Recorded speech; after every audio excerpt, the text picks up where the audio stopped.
तो बड़ी खबर के साथ अब हल्ला बोल की शुरुआत कर रहे हैं। आपको बता दें, पाक संसद की कार्यवाही स्थगित हो गई थी और फिलहाल आपको बता दें जो अविश्वास प्रस्ताव है उस पर चर्चा होनी थी, वो कार्यवाही अब स्थगित हो गई है।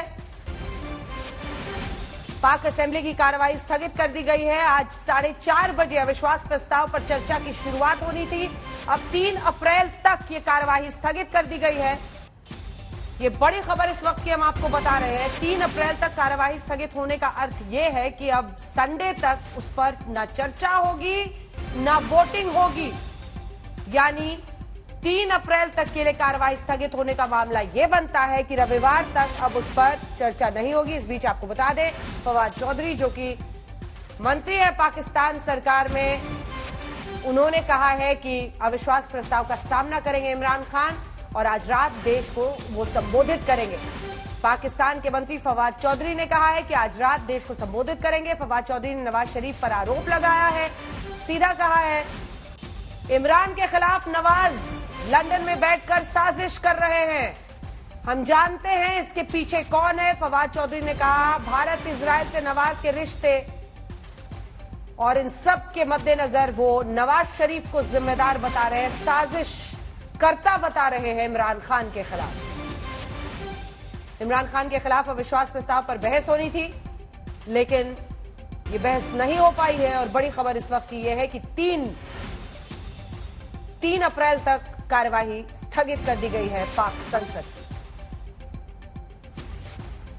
की। यानी स्थिति जस की तस बनी हुई है। इधर फवाद चौधरी कह रहे हैं कि भारत, इजराइल इन देशों के साथ मिल गए हैं नवाज शरीफ, और नवाज शरीफ पर आरोप लगा रहे हैं कि लंदन में बैठे नवाज शरीफ इमरान खान के खिलाफ साजिश रच रहे हैं। विपक्षी सांसदों ने जल्द वोटिंग की मांग की थी, लेकिन ऐसा मुमकिन नहीं हो पाया है क्योंकि अब कार्यवाही स्पीकर ने स्थगित कर दी है।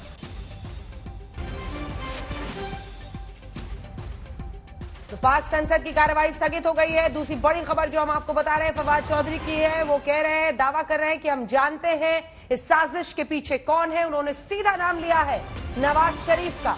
उन्होंने कहा विदेशी ताकतों के साथ मिलकर नवाज शरीफ ये साजिश रच रहे हैं इमरान खान को हटाने की। आपको बता दें, पाकिस्तान के वही प्रधानमंत्री है नवाज शरीफ जिन्होंने 3 बार पाकिस्तान पर राज किया है, वो इन दिनों लंदन में मौजूद है। उनकी बेटी मरियम बीवी उपाध्यक्ष है PMLN की, उनके भाई शाहबाज अध्यक्ष है। आइए आपको सुनाते हैं फवाद ने क्या कहा। अगर आईनी तौर के ऊपर हुकूमत की तब्दीली हो, इसमें कोई हर्ज नहीं है, लेकिन जिस तरीके से यहाँ पे तब्दीली का डोल डाला गया, इसीलिए मुझे बताया जा रहा है कि अपोजिशन, पहले हमने कुछ पार्लिमानी लीडर्स को बुलाया और उनसे कहा कि आइए वो सबूत देख लीजिए जो हैं। फिर हमने अपोजिशन के लीडर्स को बुलाया और कहा कि आइए आप सबूत देख लीजिए। अपोजिशन के कुछ सरकर्दा रहनुमा इस साजिश में पूरी तरह मुलव्वस है, बैरूनी ताकतों से डिक्टेशन ले रहे हैं और वज़ीर आज़म इमरान खान को हटाए जाना जो है वो एक बुनियादी मकसद है इस सारे अमल का। तो देखा आपने, फवाद चौधरी ये सीधा इशारा अब इंडिया की तरफ कर रहे हैं। उनका कहना है कि नवाज शरीफ जो कि लंदन में बैठे हैं वो ये साजिश रच रहे हैं और भारत के लोगों से वो मिलते जुलते हैं, ये भी वो बता रहे हैं। आइए आपको सीधे लिए चलते हैं। डॉक्टर संबित पात्र, राष्ट्रीय प्रवक्ता भारतीय जनता पार्टी के हमारे साथ इस वक्त जुड़ गए हैं। मोना आलम हमारे साथ पत्रकार सीधा पाकिस्तान से जुड़ रही हैं। मोना जी, आपके साथ शुरुआत करना चाहती हूँ। मतलब जब कुछ नहीं मिला तो ये तार भी उन्होंने इंडिया तक पहुंचा ही दिया। कल तक विदेशी ताकत कह रहे थे, अब उन्होंने नवाज शरीफ पर उंगली रखी और वहां के बहाने इंडिया तक पहुंच गए। क्या आपको भी हंसी आ रही है इस पर? नहीं, मैंने नवाज शरीफ साहब का नाम तो सुना है, लेकिन इंडिया का आप मुझे क्यों कह रही हैं? आप मुझे थोड़ा सा अपना सवाल ही थोड़ा उन्होंने जो बोला है वो पूरी बात भी हम सुना देंगे आपको। फवाद चौधरी ने कहा है नवाज शरीफ के किसके साथ अच्छे संबंध है ये पता है, वो भारत के लोगों के साथ मिलते जुलते रहते हैं, ये कहा है फवाद चौधरी ने। मोना जी, देखिए, ये जो एक रेटरिक है पाकिस्तान में, आपको पता है हमेशा से मौजूद है और इनकी गवर्नमेंट भी जो है वो करती रही है नवाज शरीफ के हवाले से। जब वो अपोजिशन में थे, जब ये लोग अपोजिशन में थे और नवाज शरीफ गवर्नमेंट में थी, तो उनके जो टाइज थे भारत के साथ उसके ऊपर अक्सर बात हुई है। और अभी इनकी हुकूमत भी जब है तो अपोजिशन भी यही बात करती है, नवाज शरीफ साहब और उनकी पूरी पार्टी ये वाली बात करते हैं। लेकिन इंटरेस्टिंगली जो मुलाकातें हैं, ये तो हमें पता है कि कुछ लोगों के साथ मुलाकातें वगैरह हुई हैं। नवाज शरीफ साहब जो अफगानिस्तान के पुराने NSA थे, जिन्होंने पाकिस्तान को बाकायदा गालियां दी थी, तो हमारे हिसाब से तो बड़ा इनअप्रोप्रिएट था कि नवाज शरीफ साहब उनसे मिले थे, उनकी भी मुलाकात रही है। लेकिन अब वो सारी बातें कि नो कॉन्फिडेंस वोट के साथ जोड़ना या उनका कितना ताना बाना मिलता है, आई थिंक हुकूमत ने अभी भी इस फैक्ट को अकॉम्प्लिश करना है और इस्टेब्लिश करना है कि क्या वाकई ये तमाम चीजें वहां से हो रही हैं, कोई पैसे आए हैं, जैसे वो कह रहे हैं कि ब्राइब दी है, कुछ लोगों को अपनी रिश्वत दी है, क्या वाकई पैसे आए हैं, रिश्वत आई गई है, ये सारी चीजें अभी भी हुकूमत ने इस्टेब्लिश करनी है। और जहाँ तक कि नवाज शरीफ साहब का ताल्लुक है, देखिए ये इनका पहले दिन से यही वो है, स्टैंड है कि ये लोग कहते हैं कि ये सारी ऑपोजिशन मिलके, जिसमें वो नवाज शरीफ साहब, मौलाना फजलुर रहमान, सबको मिलाते हैं, आसिफ अली जरदारी, बिलावल भुट्टो, सबको मिलाकर कहते हैं कि ये एक्चुअली वहां से डिक्टेशन देकर हमारे खिलाफ ये सारी चीजें कर रहे हैं। तो आई थिंक कि कहां से डिक्टेशन? नवाज शरीफ से? No, not Nawaz Sharif exactly. Nawaz Sharif को अभी भी उन्होंने ये नहीं कहा है कि नवाज शरीफ से डिक्टेशन ले रहे हैं, वो ये कह रहे हैं कि नवाज शरीफ एक हैंडलर के तौर पर आ रहे हैं। मतलब ये सारी फॉरेन कंस्पिरेसी जो हो रही है, तो नवाज शरीफ किसका हैंडलर आ रहे हैं? किसका हैंडलर बन गए नवाज शरीफ? फॉरेन कंस्पिरेसी का हैंडलर, जो उन्होंने बात की है कि ये फॉरेन कंस्पिरेसी है। ये फॉरेन क्या है? वो अमेरिका की तरफ ही इशारा कर रहे हैं ना, क्योंकि आज अब उन्होंने भारत का एंगल जोड़ दिया है, तो भारत अमेरिका कौन? मेरा तो ख्याल है अभी तक का इशारा जो है वो अमेरिका या वेस्ट की तरफ है, मुझे तो यही इशारा अभी तक समझ आया है। क्योंकि जो खत उन्होंने बताया था वो वहां पर जो एम्बेसडर थे हमारे पुराने, असद साहब, असद मजीद साहब, उनका खत था और उनके एक मेमो कोई इंटरेक्शन थी जहां पर हुई थी।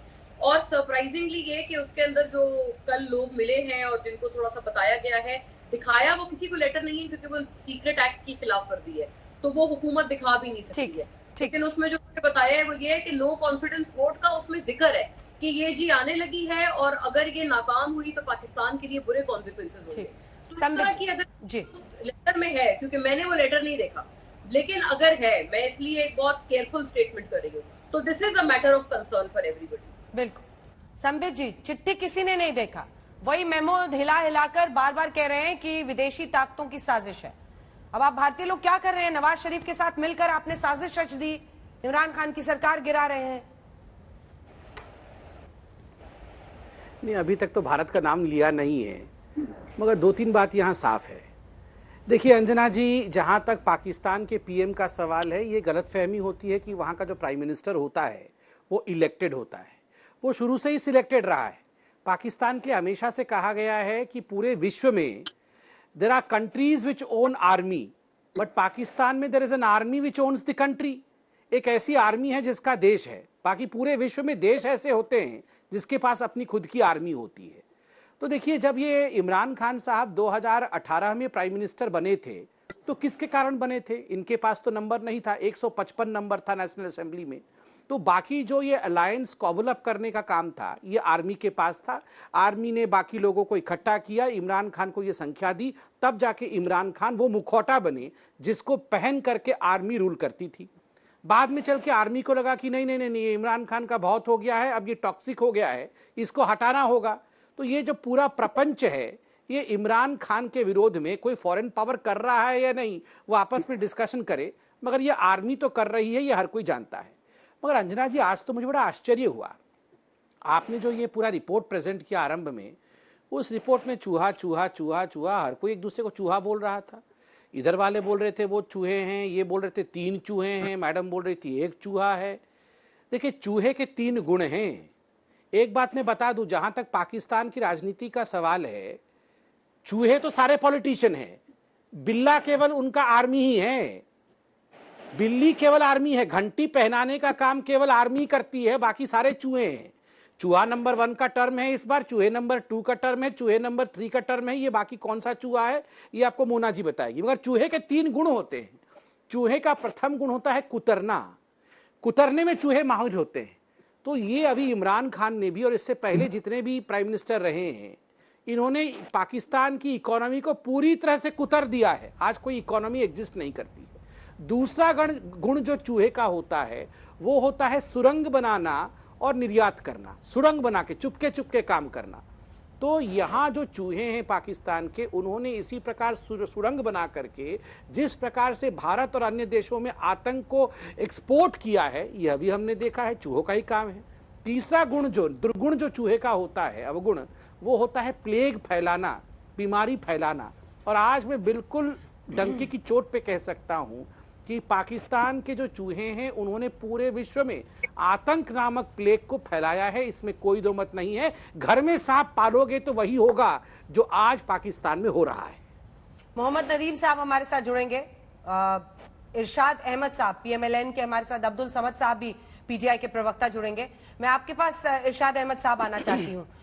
नवाज शरीफ के बारे में वो सीधा कह रहे हैं कि इंडिया से इनके रिश्ते बड़े अच्छे हैं, सबको पता है, वो भारत के लोगों के साथ मिलकर ये सब साजिश रच रहे हैं। लंदन में ये तो तय है कि बिलावल भुट्टो गए थे मरियम बीवी के घर पर, जहां पर शहबाज शरीफ से भी उन्होंने मुलाकात की, और फिर ये भी खबर आई कि मरियम शरीफ ने फोन पर अपने पिता से बात कराई बिलावल भुट्टो की। तो नवाज शरीफ को साजिश करता बता रहे हैं वो, सच है ये? कॉन्स्पिरेसी है लंदन से इमरान के खिलाफ।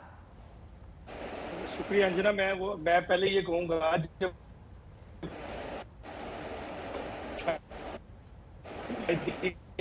आवाज नहीं आ रही हमारे आपकी आवाज नहीं आ रही है, फिर से इनका करके एक दूसरे की आवाज। अदनान हैदर के पास चलते हैं, उसके बाद मैं मेजर जनरल जीडी बख्शी फौरन आपके पास आऊंगी। अदनान हैदर इस वक्त मौजूद हैं उसी पार्लियामेंट के बाहर से। अदनान, स्वागत आपका आज तक पर। क्या खबर है इस वक्त? कार्यवाही स्थगित कर दी गई है, यानी हम माने कि अब जो भी होगा मंडे के बाद होगा। विपक्ष तो चाहता था जल्द से जल्द वोटिंग हो, लेकिन अब नहीं हो पाएगा। अदनान, तो तफसील से बताता चलूं, जैसा कि मेरी आपसे कल भी बात हुई थी इस टॉपिक पे, जिससे मैंने आपको बताया था कि 4 तारीख तक टाइम है लीगली स्पीकर कौमी असेंबली के पास। तो इन्होंने अब 3 को इजलास बुलाया है, 3 को संडे बन रहा है। लेकिन हमारे सोर्सेज जो मुख्तलिफ लोगों से हमने बात की है, हुकूमती लोगों से, वो ये बता रहे हैं कि संडे को वोटिंग नहीं होगी, सिर्फ इजलास की कार्रवाई होगी, क्योंकि स्पीकर के पास 4 की तारीख तक का कानूनी हक मौजूद है। तो 4 तारीख को ही वोटिंग होगी, संडे को वोटिंग का चांस नहीं है। दूसरा मैं आपको बताता चलूं, आज भी जो पार्लियामान की कार्रवाई हुई है, 1 घंटा इजलास लेट शुरू हुआ। जैसे इजलास शुरू हुआ, स्पीकर ने कहा कि हम सवालात की तरफ जाते हैं, जो क्वेश्चन लोगों से थे उसकी तरफ जाते हैं, जिस पर अपोजिशन ने शोर मचाया कि वोट ऑफ नो कॉन्फिडेंस पर वोटिंग कराई जाए। जबकि दूसरी जानिब अगर मैं आपको नंबर बताता हूं तो अपोजिशन के लगभग 150 के करीब लोग फ्लोर में मौजूद थे, जबकि हुकूमत की जानिब से 69 मेंबर नेशनल असेंबली फ्लोर में बैठे हुए थे। स्पीकर ने अपोजिशन के शोर को नजरअंदाज करते हुए ये कहा कि आप क्वेश्चन की तरफ जाइए। जब अपोजिशन के लोगों को क्वेश्चन का बोला गया अंजना, तो हर मेंबर पार्लियामेंट जिनका ताल्लुक अपोजिशन से था, जिसका नाम स्पीकर ने लिया कि आप अपना सवाल रखिए सामने, तो स्पीकर माइक पर आते ही तमाम अपोजिशन के लोग जो है वो बारी बारी ये कहने लग गए, जिसके पास माइक गया, कि वोट ऑफ, हमारा सवाल ये है कि आज आप वोट ऑफ नो कॉन्फिडेंस से वोटिंग कराएंगे या नहीं कराएंगे। 6 मेंबर ने जब ये बोला तो उसके बाद स्पीकर ने कह दिया कि आप संजीदा ही नहीं है क्वेश्चन को लेके, जो आज के एजेंडे में शामिल क्वेश्चन हैं। तो स्पीकर ने इजलास संडे तक मुलतवी कर दिया। जब हमने अपोजिशन से पूछा तो अपोजिशन बिलावल भुट्टो जो उस वक्त मौजूद थे, शहबाज शरीफ भी मौजूद थे फ्लोर के अंदर, आसिफ जरदारी भी फ्लोर के अंदर मौजूद थे। तो बिलावल ने इशारा किया तमाम मेंबर्स को कि वो सीटों पर बैठ जाए ताकि हम एक दफा अपनी नंबरिंग काउंट कर लें। तो इतने में नून लीग की जानिब से किसी ने बताया कि हमारे पास अभी भी फ्लोर के अंदर 172 लोग मौजूद नहीं है, जिस पर अपोजिशन ने काउंटिंग का जितने नंबर थे उसको काउंटिंग का जो इरादा था वो तर्क कर दिया और वो भी फ्लोर से बाहर चले गए। जबकि दूसरी जानिब हुकूमत की जानिब से जो 69 मेंबर नेशनल असेंबली बैठे थे, उन्होंने जोर जोर से नारे लगाए, जिसमें वो बार बार पॉलिटिशियंस को जो बैठे थे उनको लोटा लोटा कह रहे थे। मैं ये भी आपको बताता चलूं कि ये जो वोटिंग का तरीकाकार है, दो सवाल। इमरान खान नहीं आए, बाकी तमाम नेता मौजूद थे, इमरान नहीं आए। इमरान इस वक्त मेरे पीछे जो आप नेशनल असेंबली का बिल्डिंग देख रही हैं, हाँ। इसमें इमरान खान नहीं है, बल्कि जबकि जरदारी भी हैं, मौलाना फजल रहमान के बेटे मौलाना साद भी हैं, शहबाज शरीफ भी हैं, बिलावल भुट्टो भी हैं। प्राइम मिनिस्टर इमरान खान इस वक्त प्राइम मिनिस्टर ऑफिस में मौजूद हैं और कहा यह जा रहा है कि उनकी आज भी एक बड़ी मीटिंग हो सकती है। बड़ी मीटिंग से आप समझ रही होंगी जो पिछले 24 घंटों में 2 मीटिंग्स हुई हैं, उसी तरह की एक और मीटिंग आज रात को भी हो सकती है। दूसरा सवाल, क्या ये पिछली बार भी आरोप लगा था क्योंकि वो सब चाह रहे थे कि जल्द से जल्द बहस शुरू हो, स्पीकर ने जब डेट आगे बढ़ा दी थी, लोग स्पीकर पर पक्षपातपूर्ण, मतलब वो सरकार को फेवर कर रहे हैं ऐसे आरोप लगाए थे। जब वो 3rd तक स्थगित कर देते हैं और 4th तक ही कानूनी डेट है, तो क्या वो किसी तरीके से इमरान की मदद करते हुए दिखाई दे रहे हैं? अंजना मैं आपको बता देता हूँ, जो रात गुजरी है, इस गुजरी रात में लगभग सुबह 3 बजे, आधी रात को, उसको रात 3 बजे कह लीजिए, सुबह 3 बजे कह लीजिए, पाकिस्तान की एक बड़ी पर्सनैलिटी ने अपोजिशन से मुलाकात की है। अपोजिशन के 3 लोग उसमें शामिल थे, मौलाना फजल रहमान, शहबाज शरीफ और आसिफ जरदारी। इन तीनों से पाकिस्तान की बड़ी शख्सियत ने मुलाकात की और उस बड़ी शख्सियत ने तीनों अपोजिशन के जो बड़े रहनुमा हैं उनसे कहा है कि अगर आप वोट ऑफ नो कॉन्फिडेंस की मोशन वापस ले लेते हैं तो मैं इसी सेशन के इख्तिताम में इमरान खान साहब नई गवर्नमेंट का नए इलेक्शन का अनाउंस कर देंगे। और ये उन्होंने कहा कि हमारी कमिटमेंट है, जिस पर तीनों जो बड़ी शख्सियत यानी आर्मी चीफ। अंजना ये मैं नहीं बता पाऊंगा, लेकिन पाकिस्तान की एक बड़ी शख्सियत थी इस मीटिंग में। 4 लोग थे, पाकिस्तान की एक बड़ी शख्सियत और दूसरी जानिब शहबाज शरीफ, आसिफ जरदारी और शख्सियत ने बड़ी कोशिश की कि अपोजिशन मान जाए और ये वोट ऑफ नो कॉन्फिडेंस है ये ना हो, जबकि वो बड़ी शख्सियत ये कमिटमेंट देती रही बार बार कि इमरान असेंबली डिसॉल्व कर देंगे। अपोजिशन ने बड़ी शख्सियत की बात को टाल दिया है। तो अभी भी जो ये टाइम लेने की कोशिश की जा रही है पाकिस्तान तहरीक इंसाफ की जानिब से, उसकी बड़ी वजह ये है कि इमरान खान साहब को उस बड़ी शख्सियत पे बहुत मान है। हो सकता है इमरान खान साहब को लगता है कि शायद वो बड़ी शख्सियत है, वो किसी तरह का रिलीफ खान साहब को एक मिस्ट्री चिट्ठी थी अदनान हैदर, और अब ये बड़ी शख्सियत, मतलब कितनी मिस्ट्रीज आप रख देंगे सामने की समझना ही मुश्किल हो जाएगा। आप बने रहिए हमारे साथ, हम आपको एक और बड़ी खबर बता रहे हैं, लेकिन उससे पहले ये दिखा रहे हैं। देखिए, ये सिर्फ 3 प्रधानमंत्री रहे हैं, लियाकत अली खान, नवाज शरीफ और यूसुफ रजा गिलानी। नवाज शरीफ के तो 3 टर्म्स वहां पर थे। 4 साल से ज्यादा सिर्फ ये 3 प्रधानमंत्रियों का कार्यकाल रहा है। अगला डेटा भी दिखा दीजिए। हम केयर टेकर प्राइम मिनिस्टर जो रहे हैं उनको हम हटाकर ये ग्राफिक्स आपको दिखा रहे हैं। पाकिस्तान प्रधानमंत्रियों का जो कार्यकाल रहा है, 4 साल से ज्यादा वाले सिर्फ 3 हैं, 3 से 4 साल वाले 4 हैं, 2 से 3 साल वाले 3 हैं, 5 हैं जो 1 से 2 साल टिके, 6 महीने से 1 साल टिकने वाले 3 थे और 4 थे जो 6 महीने से कम में ही निपट गए। तो ये उनकी हालत रही है और ये हम आपको दिखा रहे हैं कि कैसे ये दोनों का, नवाज शरीफ और बेनजीर भुट्टो, 2 कार्यकाल 5.5 साल का बेनजीर भुट्टो का रहा, लेकिन 3 कार्यकाल जिसमें 9 साल नवाज शरीफ रहे। तो ये जो अलग अलग प्रधानमंत्री वहां पर रहे हैं और उनका कार्यकाल रहा है वो हमने आपको दिखा दिया है। अब चर्चा को वापस लिए चलते हैं। जब कुछ नहीं मिला तो अब वापस इमरान खान पहुंच गए इंडिया। पाकिस्तान की सियासत से बड़ी खबर, बागी सांसदों पर सख्त एक्शन लेंगे इमरान खान, बागी सांसदों पर सख्त एक्शन लेंगे। ये खबर आई थी कि बीते दिन उन्होंने, आज फवाद चौधरी ने भी जिक्र किया था कि सिंध हाउस में जो साजिश रची गई है, पीटीआई की बैठक में इमरान खान ने यह फैसला लिया है। और आपको बता दें, सिंध हाउस में बीते दिन खबर आई थी कि विपक्षी नेताओं की जो बैठक हुई थी उसमें लगभग 22 से 24 सांसद इमरान खान की पार्टी के शामिल हुए थे। ये दावा किया गया था, तस्वीरें भी आई थी। पाकिस्तान की सियासत पर यह बड़ी खबर इस वक्त आप देख रहे हैं आज तक। रहीम कुरैशी भी हमारे साथ पीटीआई की तरफ से आ गए हैं। कुरैशी साहब, जब कुछ नहीं मिला तो फाइनली इंडिया पहुंच गए। नवाज शरीफ लंदन से कॉन्स्पिरेसी कर रहे हैं, साजिश कर रहे हैं, और उनका इंडिया से बड़ा अच्छा रिश्ता है। पाकिस्तानी मीडिया के कुछ लोग हैं, ऐसे लोग सरकार गिरा रहे हैं। बिस्मिल्लाहिर्रहमानिर्रहीम।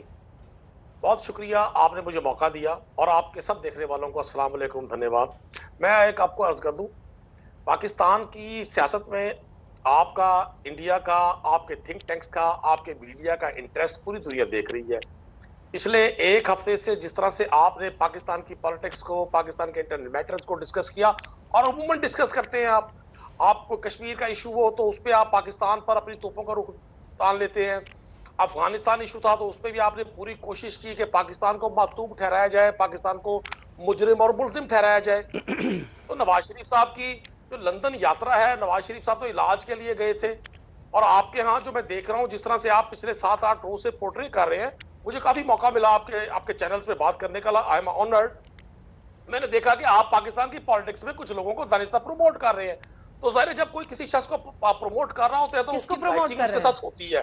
किसको प्रमोट कर रहे हैं? मैंने देखा ना, मेरी फीलिंग है मैं फील कर रहा हूँ ना जी, मैं आपका व्यूअर हूँ। अरे फील कर रहे हो तो बताओ ना, आप फील कर रहे हो तो फीलिंग बताओ। फिर आप कह रहे हो कि फील कर रहे हो तो आप फीलिंग बताओ, किसको प्रमोट कर रहे हैं? मोना भी हंस रही है। अब फील क्या होता है? ये फील क्या चीज है? हेलो, अच्छा, टीवी पे बैठे हैं, फैक्ट्स पे बात होती है, फीलिंग वीलिंग नहीं होती। और अगर फीलिंग है तो आप बता दो कि क्या फील कर रहे हैं, किसको प्रमोट कर रहे हैं? जनरल बख्शी को दिखाइए। आपका इतना गुस्सा करना है, इसी को अरे हम तो हंस रहे हैं। मैं भी हंस रहा हूँ। अरे किसको प्रमोट कर रहे हैं ये तो बता दो। आप आरोप लगाएंगे और चल देंगे? नहीं, आरोप नहीं। Shoot and scoot. मैं व्यूअर हूं आपका, मैं आपको वॉच कर रहा हूं। मुझे नजर आ रहा है आप एंटी इमरान पूरी पॉलिसी आपकी चल रही है। आप चाहते हैं कि पाकिस्तान में इमरान खान जो हालात आपका चैनल जनरल बख्शी इनकी आरती उतारे। इमरान खान प्रधानमंत्री के बारे में क्या कहते हैं, अनुच्छेद 370 हटने पर कश्मीर पर क्या कहते हैं, अब इनकी आरती उतारे हम कुरैशी साहब की। जनरल बख्शी। अच्छा चले देखिए इमरान जनाब नदीम कुरैशी साहब, आपकी इजाज़त हो तो ये नाचीज़ भी कुछ कह ले इस डिबेट में। अच्छा देखिए, मैं कहना ये चाहता हूँ, इमरान खान साहब की स्ट्रैटेजी बहुत क्लियर है। वो जानते हैं कि फौज का हाथ उनकी पीठ से उठ चुका है। उसको फौज ने सिलेक्ट करके प्राइम मिनिस्टर बनाया था, जैसे कि तमाम प्राइम मिनिस्टर्स बने हैं पाकिस्तान में। ठीक है साहब, वो फौज का हाथ पीठ से हट चुका है, इसलिए वो सियासी शहीद बनना चाहते हैं और बड़ी अच्छी तरह से बन रहे हैं। वो खूब डिले कर रहे हैं, एक्सटेंड कर रहे हैं इस डिबेट को, पार्लियामेंट्री डिबेट को होने ही नहीं दिया जा रहा कि एक सांसद मर गया पोस्टपोन, आज फिर उन्होंने कि कल संडे है, 4 तारीख के बाद वो कॉन्स्टिट्यूशनली आगे जा नहीं सकते। 4th is the day of reckoning. उनका जो स्ट्रेटजी मुझे बड़ी क्लियर लग रही है, बहुत अच्छी तरह से उन्होंने स्पिन डॉक्टरिंग की है। ये जो चिट्ठी वो कह रहे हैं, एक बार तो ही let the cat out of the bag. परसों उन्होंने किसी को बता दिया कि साहब ये कोई रिटायर्ड एम्बेसडर हैं पाकिस्तान के, जिन्होंने गुफ्तगू की है अमेरिकन के साथ और शायद किसी और के साथ, और विस्की के ऊपर जो पता चला है उन्होंने चिट्ठी लिख दी है। सो उस वक्त रिएक्शन ये था कि साहब then this is not official. देखिए, जो बाइडेन साहब तो रूस, जो कि दुनिया की सबसे बड़ी एटमी ताकत है, वहां भी वो रिजीम चेंज की बात कर रहे हैं। तो आपका मतलब कि वो पाकिस्तान से इतना डरते हैं कि वो खुल के बात नहीं करेंगे, वो तीसरे चौथे रिटायर्ड एम्बेसडर के थ्रू ये मैसेज देंगे।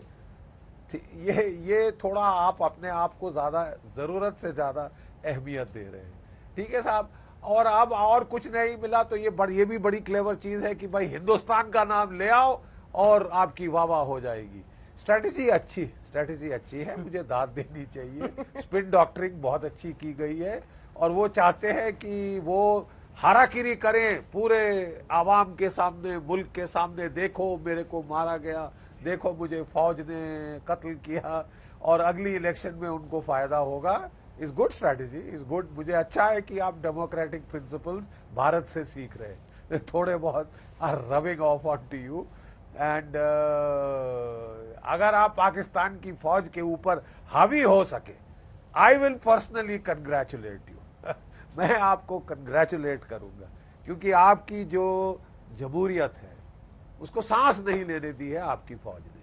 अगर आपकी इकोनॉमिक तबाही हो रही है जो इमरान खान के सर थोपी जा रही है, तो वो किस वजह से हुई है?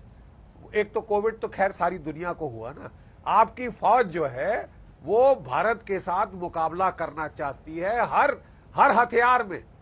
अगर हमारे पास रफाल आया है तो आपके पास, आपने J-10C खरीद लिया पाकिस्तान चाइना से। प्रॉब्लम यह है कि भारत अफोर्ड कर सकता है, आप नहीं कर सकते। आपके देश को डुबो रही है आपकी फौज, लेट दैट बी क्लियर। आपके देश को डुबो रही है आपकी फौज, और अगर आप में हिम्मत है, शुजात है, आप खड़े हो सकते हैं। आखिरी प्राइम मिनिस्टर जो खड़ा हुआ था पाकिस्तान की फौज के बरखिलाफ, वो था जुल्फिकार अली भुट्टो। लेकिन अफसोस उसका जो अंजाम हुआ वो बहुत खराब था। वो बेचारे को फांसी लटका दी गई, उसकी बेटी को मार डाला गया। आप हिम्मत दिखाएं, शुजात दिखाएं, हम आपके साथ हैं। ये मत भारत को गाली दीजिए। हम चाहते हैं कि आपको जमहूरियत मिले, आपको जमहूरियत नसीब हो, कुरैशी साहब बाल संवारने लगे। फिर हमारे साथ लड़ाइयां आप कम करेंगे। बोलिए कुरैशी साहब, फिर संबित जी बोलेंगे। मेरी जितनी शांति से, जितने सुकून से आपने जीडी बख्शी साहब को सुना, मुझे भी मौका दीजिएगा। मेरी बात के फौरन दरमियान में आपको जोश आता है, आप दरमियान में बोल पड़ती है। देखिए, एक तो मैं आपको अर्ज कर दूं, पाकिस्तान की फौज, चूंकि जीडी बख्शी साहब सारे हालात से खुद वाकिफ रहे हैं, खुद फौजी हैं, तो ज़ाहिर है अल्टीमेटली इनका इतना सेंसिटिव होना बनता है पाकिस्तानी फौज से। आम हिंदुस्तानी को या आम पाकिस्तानी को किसी फौज से फर्क नहीं पड़ता। जर्नल्स को पता होता है मेरे मुखालिफ की ताकत क्या है, वो कितनी कैपेसिटी रखता है। दूसरी बात मैं आपको अर्ज कर दूं, पाकिस्तानी फौज इस सारे मामले में बिल्कुल न्यूट्रल है। 2018 का इंतखाब, मैं खुद पार्ट ऑफ द पार्लियामेंट हूं, पाकिस्तान की अवाम ने वोट किया। पाकिस्तान में 2002 के बाद हर असेंबली ने अपनी मुद्दत पूरी की। पाकिस्तान में डेमोक्रेसी मजबूत हो रही है, इसमें कोई शक नहीं है। माजी में हमारे मसाइल रहे, 74 साल में से कई साल हमारे जाया हुए, लेकिन मैं आपको अर्ज कर दूं, अब इस बार हमारे जो अगयार में जो हमारे फॉरेनर जो हमें हमारे मुल्क में स्टेबिलिटी नहीं चाहते, मैं डायरेक्ट अब आपके थिंक टैंक का नाम लूंगा तो आपको गुस्सा आ जाएगा। आपको गुस्सा नहीं मैंने दिलाना, आपको प्यार में रखना है। जो जितने थिंक टैंक्स दुनिया के हैं, जो ये समझते हैं कि पाकिस्तान में स्टेबिलिटी नहीं होनी चाहिए, आप इतने झूठ ना बोले कि मेरी जगह मोना आलम जोश में आ जाए। इतने झूठ ना बोले। लेना, वो सब लोग ये चाहते हैं कि पाकिस्तान में स्टेबिलिटी ना हो। देखिए, 1-2 माह पहले सारे हालात ठीक थे। मैं रुकने असेंबली हूं, 2 माह पहले मैं इमरान खान के कसीदे पढ़ रहा था, इमरान खान को शेरशाह सूरी और टीपू सुल्तान बना रहा था, अर्तुगरुल गाजी बना रहा था। आज मेरा जमीर जाग गया। तो देखे, इंसानी नेचर भी तो कुछ कहती है ना, इंसान सोचता है भाई अचानक ही तो जमीर बेदार हुआ, ये जो गलूदगी की हालत में था, ये जो एडिक्ट हुआ था, इसको अचानक इतनी बेदारी कहां से आ गई। इस बार हमारे जो मुखालिफिन थे, हमारे जो अपोनेंट थे, पाकिस्तान के ये बोलने पूरा थे, हाँ, उन्होंने इस बार पाकिस्तान के कुछ सियासतदानों को अपने साथ मिलाया। पाकिस्तान में होता यही है कि पाकिस्तान की एक ज्योग्राफिकल इंपॉर्टेंस है। कुरैशी साहब, मेरा नाम संबित पात्रा है, मैं बोल लूं? जी हुजूर, अब मैं अर्ज करूंगा, धन्यवाद, बोलेगा, सुनूंगा आपको। धन्यवाद जी, धन्यवाद। तो मैं अर्ज प्लीज। अंजना जी, मैं बड़े ध्यान से अभी कुरैशी साहब को सुन रहा था। वैसे कुरैशी साहब आपको नाराज नहीं करने के चक्कर में उन्होंने थिंक टैंक का नाम नहीं लिया, मगर उन्होंने इशारों में कह दिया कि ऐसी कोई थिंक टैंक है इंडिया में जिन्होंने वहां सरकार बदलने का काम भी कर दिया है।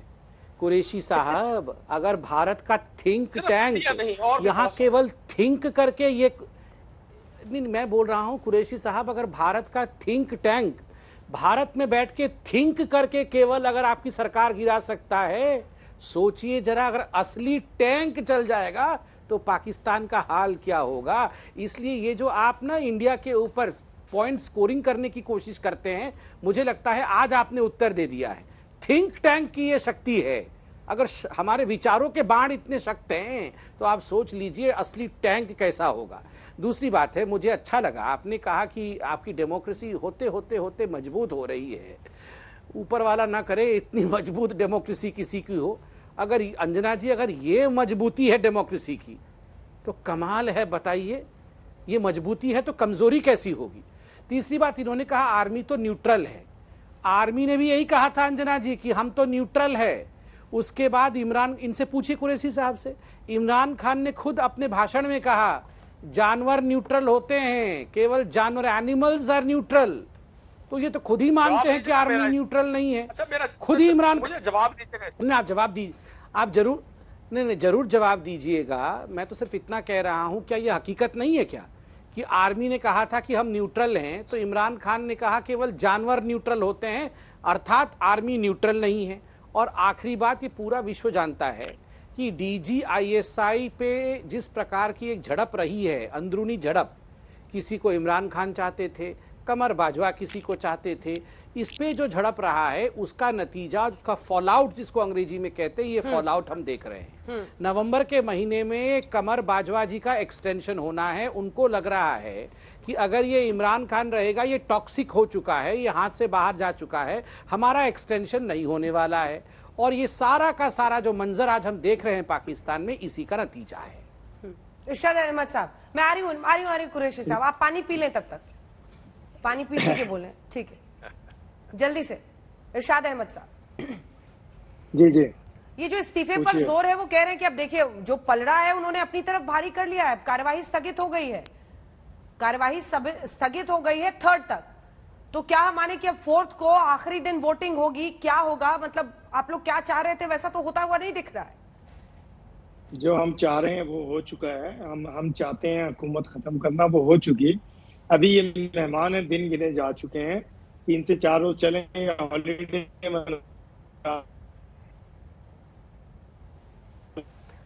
सर आपको अपने घर के थोड़े सिग्नल ठीक कराने पड़ेंगे जो भी। और दूसरे मुझे नहीं सिग्नल ठीक है मेरे, बिल्कुल मैंने अभी शो किया, अभी मेरा ख्याल मेरे बिल्कुल सिग्नल ठीक है। अब आवाज आ रही है, अब आ रही है सब, बोले प्लीज। मैं वही कह रहा हूँ, मैं कह रहा हूँ कि अभी हम ये चाहते हैं कि मतलब जो कुछ हम करना चाहते थे वो हो चुका। टोटल नंबर कितने दिन है इमरान खान के पास? अब संडे तक तो आप कुछ नहीं कर सकते, उनको 3 दिन मिल गए। अल्लाह मैं उन्हें कहता हूँ अल्लाह उन्हें जिंदगी दे, उनके दिन उनके बहुत हैं, लेकिन उनकी हुकूमत के दिन खत्म हो चुके। मेरा मतलब दिन तो मतलब अब ये 2-3 दिन हम ये चाह रहे हैं सैटरडे संडे हॉलीडे मनाएं, मंडे को देख लेंगे, मंडे को इंशाल्लाह ये अपने घर की तैयारी करेंगे। हम ये दो दिन दे रहे हैं कि चलो बोरिया बिस्तर बांध लेंगे, लोग जिन्होंने जहां का सफर करना है वहां की तैयारी कर लेंगे, कुछ भागेंगे, कुछ जाएंगे, कुछ बाइज्जत जाएंगे, कुछ धक्कों से जाएंगे, जो भी लोग जाएंगे। ठीक है, जनरल बख्शी कुछ बोलना चाह रहे हैं, जनरल बख्शी आप बोले, फिर अब्दुल समद साहब हमारे साथ जुड़ गए हैं, वो पीटीआई के प्रवक्ता हैं, जल्दी से जनरल बख्शी। हाँ, देखिए मुझे तो बिल्कुल यही, जैसे मैंने कहा, पाकिस्तान में एक पैटर्न है, बहुत क्लियर पैटर्न है, शुरू से चलता आया है, and patterns tend to persist and repeat themselves cyclically. Pattern ये है कि द फौज एक प्रोटेजे चूज करती है, उसको मुखौटा खड़ा करती है। 30 साल फौज ने डायरेक्ट रूल किया है, फिर वो सबक सीख गई है, अब वो मुखौटों को आगे रख के, एक फसाड को आगे, डेमोक्रेटिक फसाड को आगे रख के पीछे से राज करती है। बड़ा क्लेवर तरीका है, जहां आवाम जो है नाराज हो जाता है किसी एक उनके प्रोटेजे से, वो टॉक्सिक हो जाता है, जैसे संबित पात्रा साहब ने कहा, उसको हटा के दूसरा मोहरा ले आते हैं। अब ये भारतवर्ष को गाली देने पे आ गए हैं। देखिए साहब, 2 टूक अल्फाज में मैं आपको बता दूं, भारत को कोई फर्क नहीं पड़ता कि आया राम या गया राम वहां पे आए, जब तक आप ये जाहिर नहीं करेंगे दुनिया को कि आपकी जमहूरियत अब परिपक्व हो गई है, तगड़ी हो गई है, और आप अपनी फौज को जो है आड़े हाथों ले सकते हैं, आपके सिविलियन राज करेंगे, जो कि हर देश में करते हैं, हम आपको मुबारकबाद देंगे। जब जमहूरियत वहां पे सफल होगी, हिंदुस्तान आपको मुबारकबाद देगा, क्योंकि हम चाहते हैं कि जमहूरियत आए। हम जमहूरियत हैं, सबसे बड़ी जमहूरियत है दुनिया की। We would like to see democracy establish itself everywhere. अभी तक जो हालात है, सबके सब फौज के प्रोटेजेस आते हैं, कईयों को वो निकाल देती है, कईयों को तो मार डाला है। भुट्टो साहब को फांसी चढ़ाया, उनकी बेटी बेचारी जो भुट्टो थी मैडम, उनको उन्होंने मार डाला, मरवा दिया, असैसिनेट किया। नवाज शरीफ साहब को एग्जाइल किया।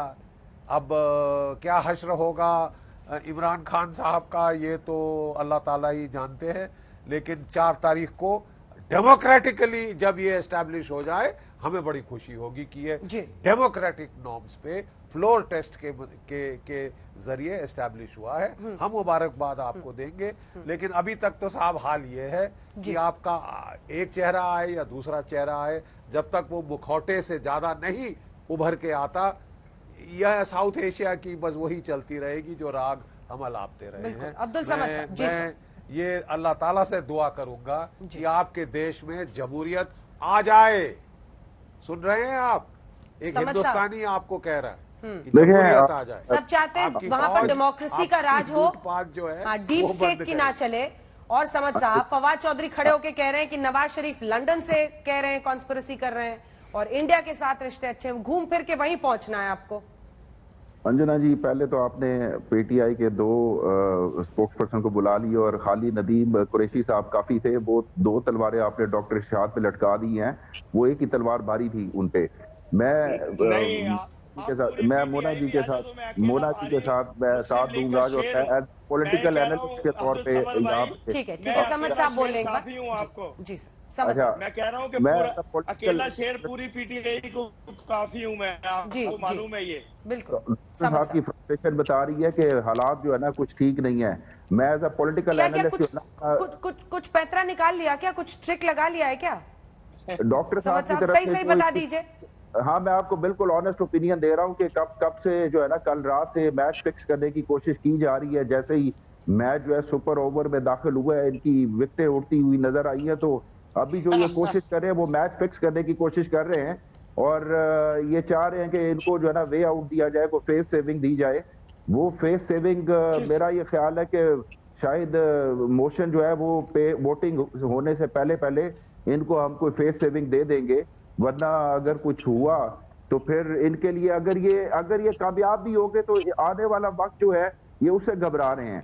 इनको ये तो पता है कि नंबर गेम पूरी कर लेंगे, लेकिन मोना जी क्या बाजी पलट रही है, क्या कुछ कर लिया है इमरान खान ने? ऐसा शक इसलिए होता है क्योंकि 3rd तक अविश्वास प्रस्ताव को कार्रवाई को स्थगित करने की कोई वजह दिखाई देती है क्या आपको? इतना टाइम क्यों इमरान को मिल रहा है? देखिए, मुझे तो लगता है अगर कोई चीज है इसके अलावा, जहाँ तक नंबर्स का ताल्लुक है, इसके अलावा मुझे नहीं लगता कुछ और इनको ट्राई भी करना चाहिए, क्योंकि ये तो सिर्फ नंबर्स का ताल्लुक है। अभी समझ साहब मेरे हवाले से कुछ कह रहे थे, मैं I would like to hear कि उनका क्या ओपिनियन था, और अगर कुछ मुझसे मुखातिब होना चाहते हैं तो बिल्कुल yes, I would love to hear from him. बोलिए। लेकिन जी समझ साहब आप कुछ कह रहे थे, मुझे आपकी आवाज फ्रंट नहीं कर रहा था। यहाँ पे पीटीआई के एक रिप्रेजेंटेटिव पहले हैं, तो मैंने कहा मैं आज मोना जी के साथ पॉलिटिकल एनालिस्ट के तौर पे आऊंगा। ठीक है, आप पहले भी पॉलिटिकल एनालिसिस ही करते हैं, मैं इस बात को आपको हमेशा करते हुए मैंने देखा है, आई मस्ट एक्नॉलेज। लेकिन अभी देखिए जो बात हो रही है ना कि ये पोस्टपोन क्यों हो गया और आगे क्या चीजें हैं, आपने देखा है कल भी यहाँ सिचुएशन बहुत जिटरी है, इसमें मैं बिल्कुल कोई दो राय नहीं है। मैं आपको ये बोलूँ नहीं बिल्कुल सारा कुछ बाय द बुक चल रहा है, बाय द प्लान जा रहा है, ऐसा कुछ भी नहीं है। हर लम्हे के हिसाब से सिचुएशन चेंज हो रही है। कल आपने देखा कि प्राइम मिनिस्टर का जो है एक एड्रेस था और वो पोस्टपोन हुआ। उसके अलावा उनकी एक मीटिंग थी जर्नलिस्ट से, पहले उन्होंने बुलाया था हमें भी, फिर उसके बाद उन्होंने कहा पोस्टपोन हो गई, फिर दोबारा रीशेड्यूल हो गई, फिर वो मीटिंग हुई। तो इस तरह से चीजें बहुत हमें ड्रास्टिकली चेंज होती हुई नजर आ रही है। अभी अगर ये वाली चेंज भी है, और आज भी by the way prime minister का एक एड्रेस है जो एक्सपेक्टेड है। अब देखना ये है कि वो होता है या नहीं होता, क्योंकि अभी मेरे पास जो इन्फॉर्मेशन आ रही है वो ये है कि उसके भी होने या ना होने में डाउट है, अभी भी डाउट है। हालांकि फवाद चौधरी ने ऑन रिकॉर्ड कहा था अभी मोना, उन्होंने ऑन रिकॉर्ड कहा था जिसमें उन्होंने इंडिया की तरफ इशारा किया वहां पर। अच्छा, ये जो ना मैं थोड़ा ये क्लियर करूं, मुझे लगता है कि ये इंडिया वाला जो एंगल है ये हमारे मुल्क के सारे सियासतदान अपनी पॉलिटिकल सपोर्ट के लिए यूज करते रहते हैं। कभी पीटीआई करते हैं, कभी पीएमएलएन करते हैं, कभी इनको यहूदी एजेंट कहते हैं फजलुर रहमान साहब, कभी ये लोग उनको कहते हैं कि पता नहीं मोदी का यार गद्दार। तो इस तरह की चीजें यहाँ चलती रहती हैं। लेकिन आई थिंक कि जो एक्चुअल चीज है ना वो सिर्फ वो खत है, वो जो लेटर है। आसिफ अली जरदारी की अभी ब्रेकिंग चल रही है कि इमरान की चिट्ठी को वो फर्जी बता रहे हैं, यही बड़ी खबर इस वक्त आ रही है। वो कह रहे हैं कि इमरान फर्जी चिट्ठी दिखा रहे हैं। आप मुझे अभी बैठकर बोल रही हैं कि वो चिट्ठी किसी ने नहीं देखी। मेहर तरार 5 बजे में मेरे साथ बैठी थी, वो कह रही थी कि चिट्ठी देखी है, कोई जर्नलिस्ट है जो एंटी इमरान है उन्होंने चिट्ठी देखी है। आप ही ने बताया था कि कल उन्होंने चिट्ठी तो दिखाई नहीं। फिर कोई मेमो कहीं की कोई चिट्ठी हो बोल दें कि अब अमेरिका हमारे खिलाफ है, कि कोई मतलब ये तो समझ से परे है। आपकी खुद की आर्मी ने आपसे हाथ खींच लिया है, आपके खुद के विपक्षी दल इकट्ठा हो रहे हैं, आपके साथी आपको छोड़कर जा रहे हैं, एमक्यूएम चला गया साथ नेता उनके, और आप कह रहे हैं अमेरिका कर रहा है। इस पर तो कोई हंसेगा सिर्फ। सिचुएशन कहां से आ रही है? मैंने कल आपके ही प्रोग्राम पे कहा था कि यहाँ तो हालात आज से 1 साल पहले बहुत खराब थे। उस वक्त वोट ऑफ कॉन्फिडेंस हुआ था, उस वक्त ये लोग क्यों नहीं आए थे और ये सारे लोग क्यों नहीं भाग गए थे, जो कि आज जंप उन्होंने अपनी शिफ्ट कर ली है। तो आज क्यों हुआ है? मैं तो खुद कह रही हूँ कंस्पिरेसी है। आप कहते हैं लोकल हैंडलर, अभी पीटीआई के जो लोग हैं ना वो बड़ी, मैं आपको बताऊं, केयरफुल स्टेटमेंट दे रहे हैं।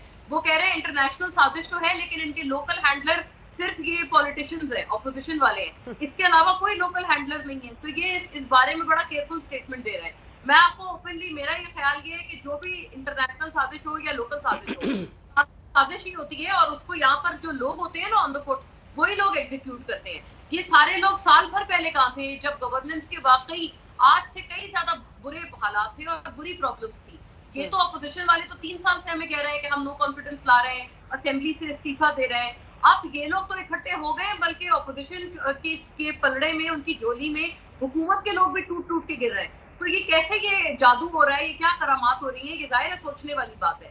सीधी सीधी चीज ये है। जहां तक उस ताल्लुक है, सिर्फ मैं इतना कहना चाहती हूँ, फैक्चुअल पोजीशन ये है, मैंने अपनी आंखों से, और किसी ने भी अपनी आंखों से, I can bet anything on this, अपनी आंखों से खत किसी ने नहीं दिखा है। जो कल मीटिंग थी उसमें यूं फ्लैश करके दिखाया था, और उसमें जाना था मैंने भी, क्योंकि पोस्टपोन हो गई इसलिए। रैली में भी ऐसे ही फ्लैश किया था, वो विजुअल्स भी हमारे पास है, दिखा सकते हैं। रैली में भी ऐसे ही दिखा रहे थे। संबित जी ये बताया कि इसके ये कंटेंट है जिसमें नो कॉन्फिडेंस मोशन का जिक्र है। अगर वो उसको टोटल दिखा दें या पढ़ के कर दें तो वो हमारे सीक्रेट एक्ट की खिलाफ वर्जी है। वो तो हुकूमत के ऊपर प्रेजेंट चार्जेस हो जाएंगे अगर ये कर दिया उन्होंने। संबित अंजना जी, जहां तक ये जो इमेजिनरी, कोट अनकोट इमेजिनरी चिट्ठी का सवाल है, और जहां तक भारत का सवाल है, भारत का नाम जो लिया जा रहा है, इसके पीछे भी आप स्ट्रेटजी को समझिए।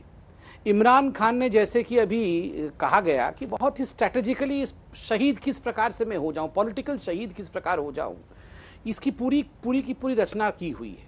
ये जो चिट्ठी और इंडिया का नाम यहाँ ड्रॉप करना, यूएस का नाम और वेस्ट का नाम ड्रॉप करना, कहीं ना कहीं ये चाइना को इस युद्ध में खींचने का प्रयास है। कहीं ना कहीं इमरान खान चाहते हैं कि अगर मैं इस प्रकार का एंटिक्स करूं कि देखो यूएस मुझे गिराना चाहता है, इंडिया भी यूएस के साथ मिला हुआ है, वेस्ट की फोर्सेस मेरे साथ नहीं हैं, तो कहीं ना कहीं मैं सिंपैथी गेन करूंगा चाइना में, और चाइना मेरी मदद के लिए आ जाएगा। और मुझे लगता है कुछ समय के लिए चाइना भी सोच में पड़ गया था। बाद में कमर बाजवा ने फोन किया होगा, अरे चिंता ना करो, ये सारा I am the one who is pulling the strings, ये कोई अमेरिका नहीं कर रहा है, मैं ही कर रहा हूं। ये सीपेक इत्यादि चल रहा है ना साथ, देखिए ये जो पूरा समझना होगा अंततोगत्वा आज पाकिस्तान में हो क्या रहा है। ये जो सीपेक इत्यादि है, ये ढाबा इन्वेस्टमेंट, इसको कहते हैं ढाबा इन्वेस्टमेंट। मतलब सारा का सारा रोड बनाएगा, सारा कुछ इंफ्रास्ट्रक्चर रहेगा चाइना का, और पाकिस्तान बेचारी क्या करेगी, ढाबा। वो ढाबा खोल के बगल में चाय ले लो रे बाबा, थोड़ा बिस्कुट खा लो रे। तो ये जो इसको कहते हैं ढाबा इन्वेस्टमेंट, ये जो ढाबा इन्वेस्टमेंट चल रहा है, तो कमर बाजवा ने कहा होगा आपको क्या फर्क पड़ना है, ये ए रहे या बी रहे, हम सिलेक्ट करके बैठवा देंगे, वो तो आपका ही काम मानना है। फिर चाइना पीछे हट गया, वरना चाइना को ड्रॉ इन करने के लिए ये सारा इमरान खान का खेल था। मगर आज दो इंटरेस्टिंग चीज हुई है। एक तो मैं सुबह से सुन रहा हूं हैंडलर, ये लोकल हैंडलर, अंतर्राष्ट्रीय साजिश और लोकल हैंडलर। देखिए हैंडलर अमूमन जो शब्द इस्तेमाल होता है ये आतंकवाद के लिए होता है। तो मुझे तो आश्चर्य हो रहा है कि जो लोग आतंकवादियों के हैंडलर है पाकिस्तान में, आज वो दूसरों के हैंडलर बने हुए हैं। तो हैंडलर्स आर बीइंग हैंडल्ड, ये भी अपने आप में बड़ा ही अजीब परिस्थिति है। और तीसरी और अंतिम बात, यहाँ कोई पीटीआई के एक दूसरे प्रवक्ता आ गए थे, तो इन्होंने देखा कि ज्यादा पीटीआई के प्रवक्ता हो जाएंगे, तो उन्होंने कहा चलो मैं पीटीआई का प्रवक्ता नहीं हूं, मैं भी मोना आलम की तरह आज जो है मैं पॉलिटिकल एनालिस्ट बन जाता हूं। देखिए इंडिया और पाकिस्तान में कोई भी समानता नहीं है सिवाय इसके, हमारे यहाँ भी मोना जी ऐसा कभी कभी होता है, कुछ पॉलिटिकल लोग हैं आ जाते हैं और बोलते हैं हम भी पॉलिटिकल एनालिस्ट बन जाते हैं, ये हमारे यहाँ भी होता है। इतनी सिमिलैरिटी है। इजाजत दीजिए, सॉरी मैं इंटरप्ट कर रहा हूं। सिमिलैरिटी समझ साहब बात खत्म हो गया है। मैं तो सिमिलैरिटी बोल रहा हूँ, मैं आप पे अटैक नहीं कर रहा हूँ, मैं सिमिलैरिटी बोल रहा हूँ। इंडिया में भी कभी कभी ऐसा होता है, कभी कभी हमारे भी पॉलिटिकल साथी आ जाते हैं, तो बोलते चलो आज मैं पॉलिटिकल साथी नहीं हूँ, मैं आज पॉलिटिकल एनालिस्ट बन जाता हूँ। चलिए यहीं पर चर्चा का अंत करना पड़ेगा, वक्त शो का खत्म हुआ। जी मोना का एक लाइन वो कुछ कह रही है। इंडिया ही पहुंच गया है, संबित जी ने कांग्रेस को सिक्सर मार दिया है पाकिस्तानी बॉल पे, हम सब समझ रहे हैं। इमरान खान जिनके खिलाफ अविश्वास प्रस्ताव पर आज चर्चा होनी थी, वो सदन की कार्यवाही अब 3 तारीख तक के लिए स्थगित कर दी गई है। लेकिन इमरान खान आज देर शाम संबोधन करेंगे पाकिस्तान को, क्या वो कहते हैं इस पर रहेगी हमारी नजर, देखते रहिए।